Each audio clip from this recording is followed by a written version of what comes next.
Ingredients for 14 servings: 2½ cups warm water 600 milliliters, 1 teaspoon sugar, 2 teaspoons active dry yeast, 7 cups all-purpose flour 875 grams, plus more for dusting, 6 tablespoons extra virgin olive oil, plus more for greasing, 1½ teaspoons salt, 1/4 cup semolina flour 30 grams. Optional toppings: tomato sauce, 28 ounces canned whole tomatoes 795 grams, 1 tablespoon salt, margarita, tomato sauce, fresh mozzarella cheese, torn into small pieces, fresh basil leaf.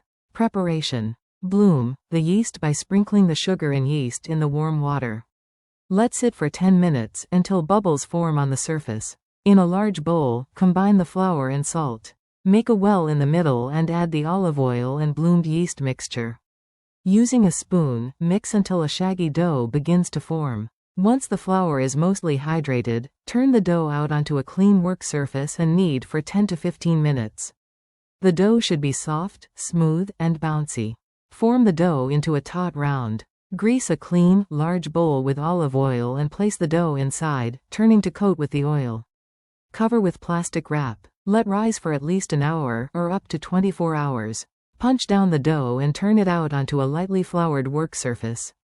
Knead for another minute or so, then cut into 4 equal portions and shape into rounds. Lightly flour the dough, then cover with a kitchen towel and let rest for another 30 minutes to an hour while you prepare the sauce and any other ingredients.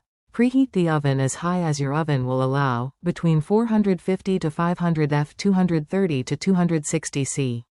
Place a pizza stone, heavy baking sheet turn upside down so the surface is flat, or cast iron skillet in the oven. Meanwhile, make the tomato sauce.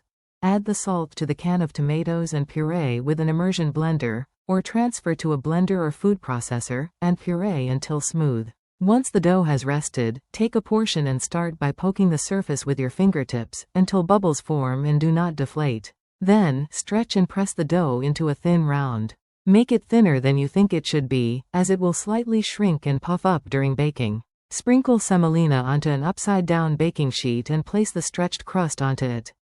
Add the sauce and ingredients of your choice. Slide the pizza onto the preheated pizza stone or pan. Bake for 15 minutes, or until the crust and cheese are golden brown. Add any garnish of your preference. Enjoy.